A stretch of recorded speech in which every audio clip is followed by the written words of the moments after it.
5 राज्यों में किसकी बनेगी सरकार, तस्वीर अब पूरी तरीके से साफ हो चुकी है और पश्चिम बंगाल में जबरदस्त उलटफेर करते हुए भारतीय जनता पार्टी ने लैंडस्लाइड विक्ट्री हासिल की है। 200 के करीब 194 सीटों पर इस वक्त भारतीय जनता पार्टी के उम्मीदवार आगे चल रहे हैं या जीत रहे हैं और तृणमूल कांग्रेस का आंकड़ा 100 के नीचे आ गया है, जिसको पिछली बार 215 सीटों पर जीत हासिल हुई थी। असम में भी एक तरफा भारतीय जनता पार्टी एक 2/3 मेजॉरिटी से ज्यादा की तरफ बढ़ रही है। 97 सीटों पर भारतीय जनता पार्टी के उम्मीदवार आगे चल रहे हैं। कांग्रेस पार्टी बहुत पीछे छूट गई इस लड़ाई में। केरलम में यूडीएफ मतलब कांग्रेस लेड अलायंस 100 पर फिलहाल खड़ा हुआ है। वहां कोई दिक्कत नहीं है उसको एक बार फिर वापसी करने में। सत्ता में लेफ्ट की सरकार वहां से जा रही है। और तमिलनाडु में विजय एक हीरो की तरह, फिल्मों की तरह अब राजनीति के भी हीरो बनकर सौरभ झालमुरी खाई जा रही है।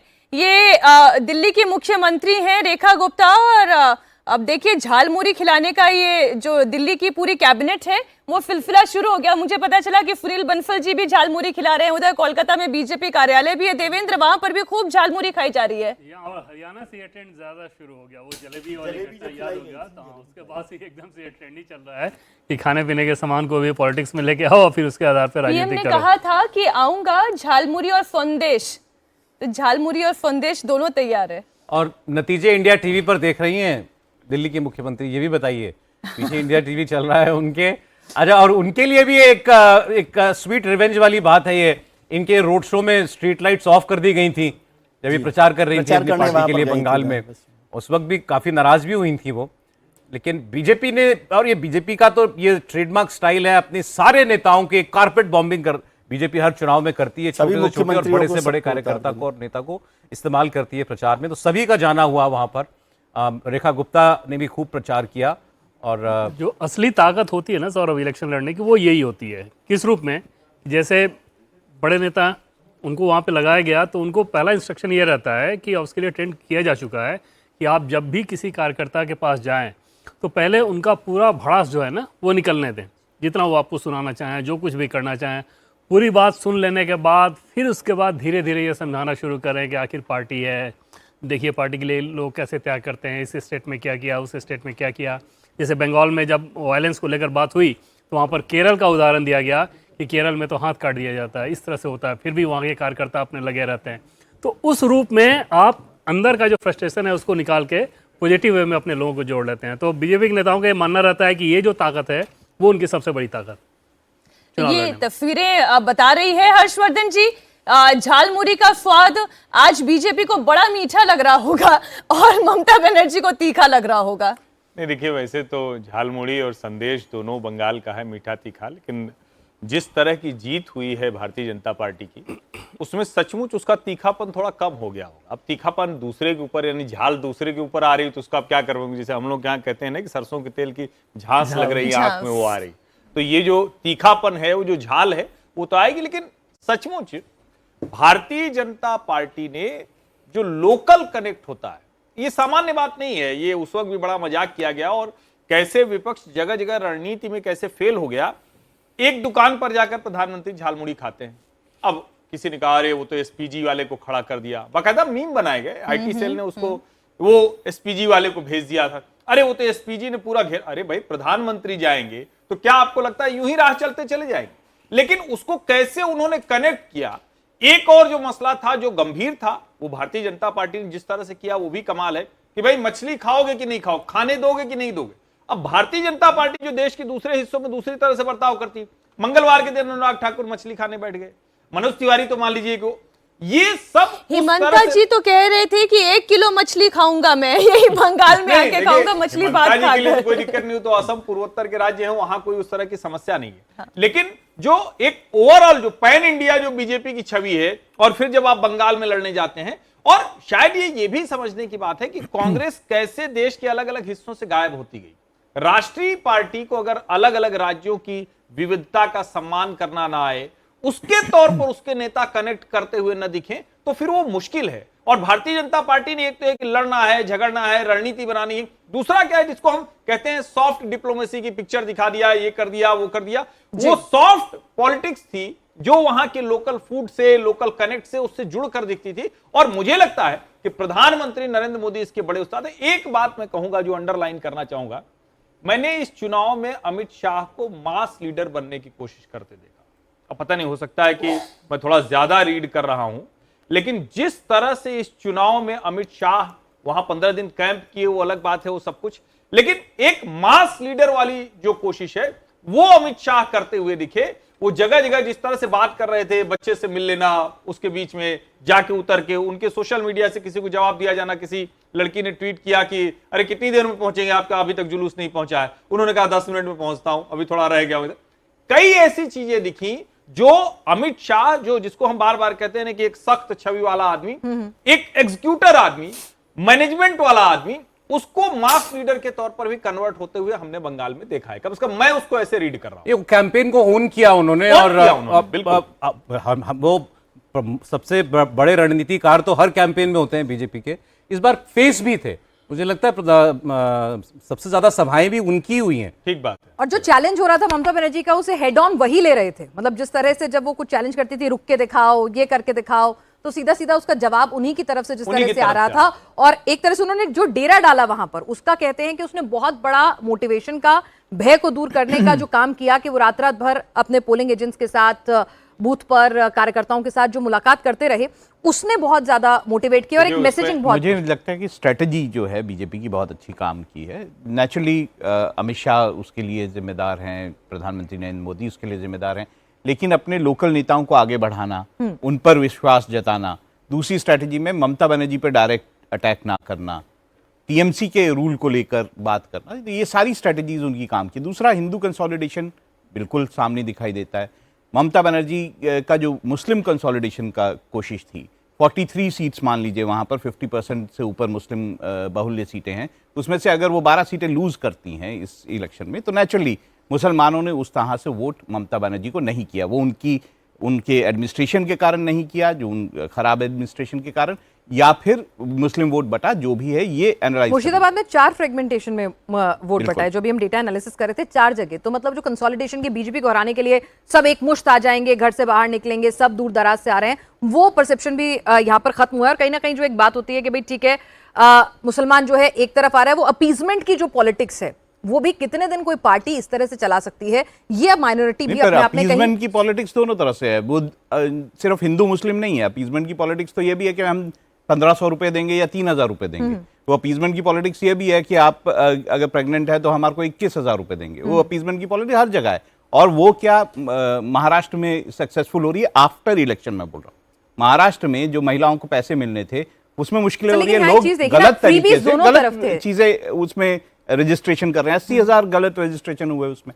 तो ये चीजें भी देखने वाली है, ये इलेक्शन के बाद की चीजें। पर हाँ, एक बात जो गौर करने वाली विजय जी, वो भय के बिना एक चुनाव हो पाया है, ये सबसे ज्यादा चर्चा का विषय बना है। भय बनाम भरोसे का चुनाव, ये बीजेपी का सिर्फ नैरेटिव नहीं था, वहां पे लोग कितने भयभीत थे ये हमने अलग अलग रिपोर्ट्स में देखा है। तो ये अगर भय नहीं होगा तो फिर बीजेपी जीतेगी, ये विश्वास वहां की जनता में अमित शाह पैदा कर पाए। भय मेरे ख्याल से इस पूरे इलेक्शन का कॉइन वर्ड है, मेन वर्ड है। और उसको भरोसे में बदल देना, कि भय खत्म होगा, इसका भरोसा हो, ये उनके लिए बड़ी जीत का कारण बना। बहुत सारे कारण होंगे, लेकिन भय, क्योंकि पूरे इलेक्शंस में और पूरे बंगाल की पॉलिटिक्स में हम लोग बार बार चर्चा भी करते रहते हैं कि भाई इलेक्टोरल वायलेंस, पॉलिटिकल वायलेंस वहाँ का बड़ा है। और इस बार उन्होंने उस नर्व पर हाथ रखा है कि जो डर है, उस डर को हम खत्म करेंगे, ये हम पर भरोसा कीजिए।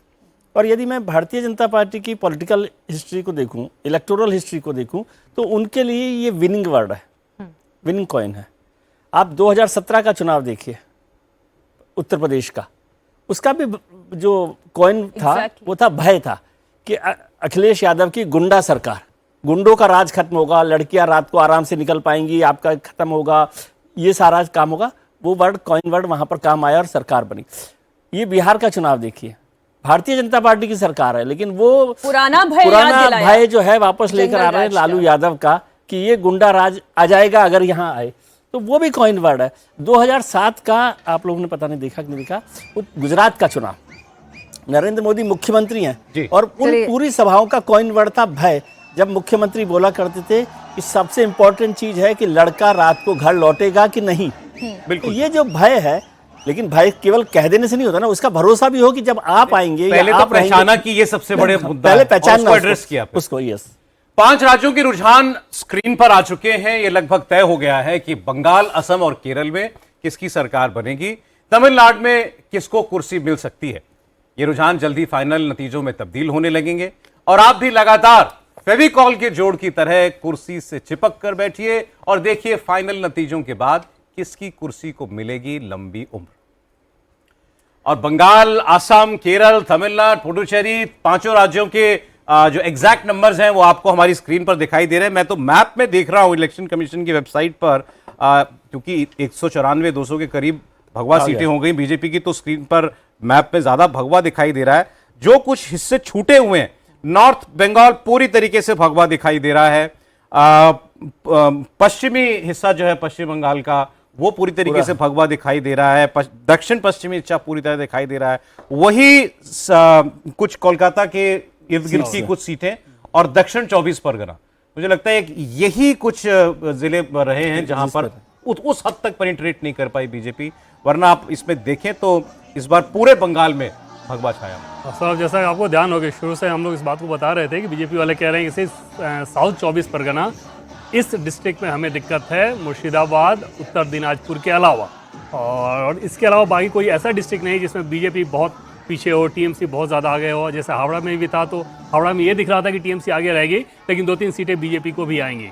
और उसी रणनीति के तहत ये रिजल्ट भी नज़र आ रहा है। ये अभी तक का जो रुझान आप देखें उसी दिशा में जाता नज़र आ रहा है।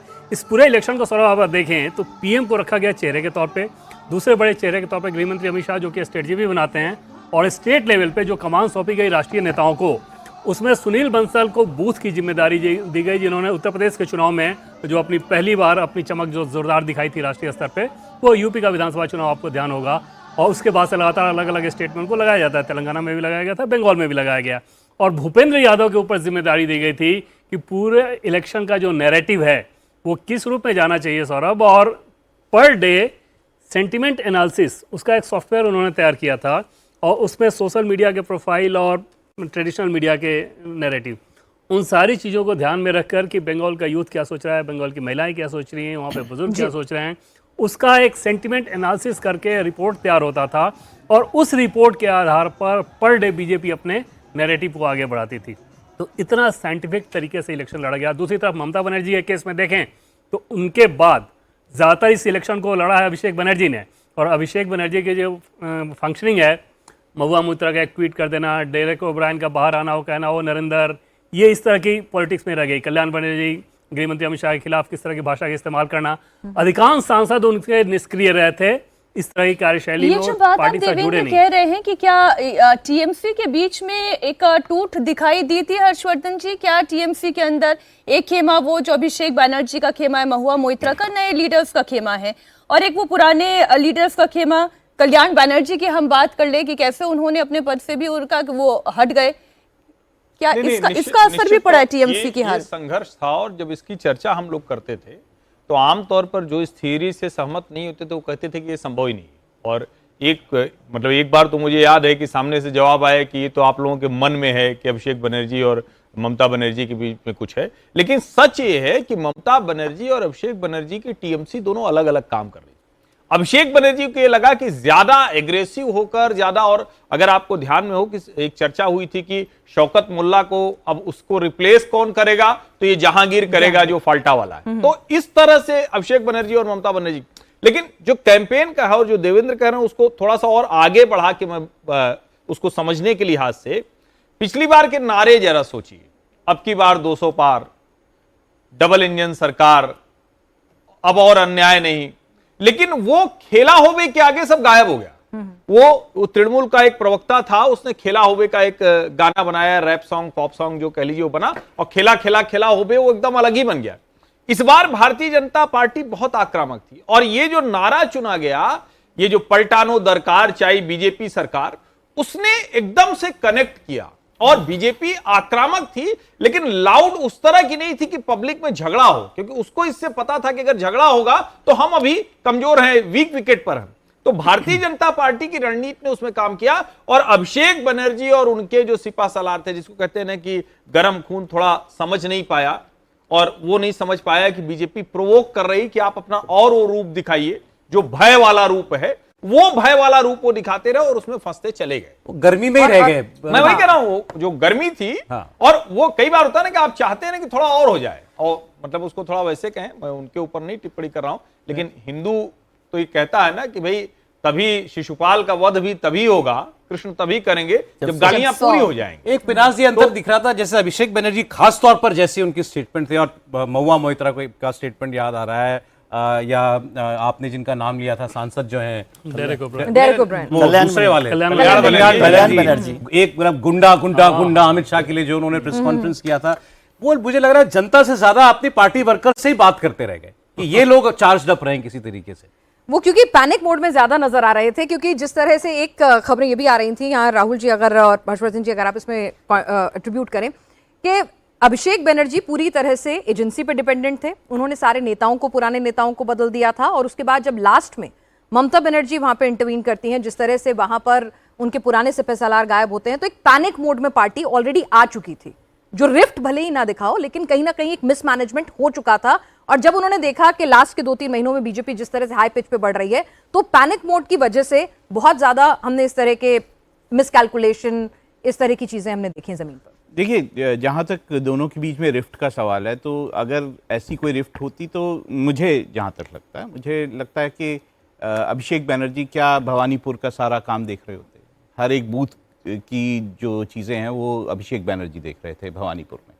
तो अगर रिफ्ट होती तो मेरे ख्याल से ममता बनर्जी के बाद बहुत सारे और लोग थे जो कि लगाए जा सकते थे। मुझे लगता है कि ये शायद नहीं होगा। हाँ, क्या वो ठीक से मैनेज कर पाए इलेक्शन को, क्योंकि अभिषेक बनर्जी जो है वो उनको माना जाता है कि वो ममता बनर्जी के बाद होंगे, क्या वो ठीक से मैनेज कर पाए, ये एक बड़ा सवाल जो है अभिषेक बनर्जी के ऊपर उठता है।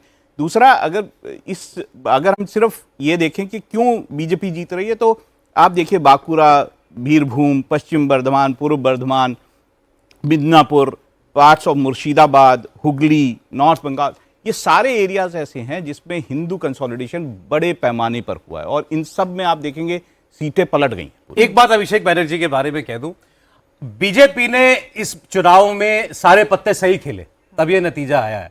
उसमें आप ये भी नोट कीजिए कि वो बार बार, खासतौर पर अमित शाह जी ये कह रहे थे कि भाईपो मुख्यमंत्री नहीं बने, हम नहीं बनने देंगे। तो बीजेपी अगर सही पढ़ रही थी तो उसने ये भी पढ़ा था अभिषेक बनर्जी को सीएम के तौर पर अगर आप दिखाएंगे लोगों को, तो रिएक्शन आएगा, और ममता लोग पसंद नहीं करेंगे, और ममता के ऊपर वो नहीं कर सकते थे उसको भी ममता। लेकिन एक कंसोलिडेशन पर मैं बात बोल दूं, एक लाइन छोटी सी, राहुल जी ने कहा, तो कल भी हम चर्चा कर रहे थे कि बीजेपी के लिए बहुत सारे लोग कहते हैं कि ममता के खिलाफ एंटी इनकम्बेंसी है वो। तो विजय जी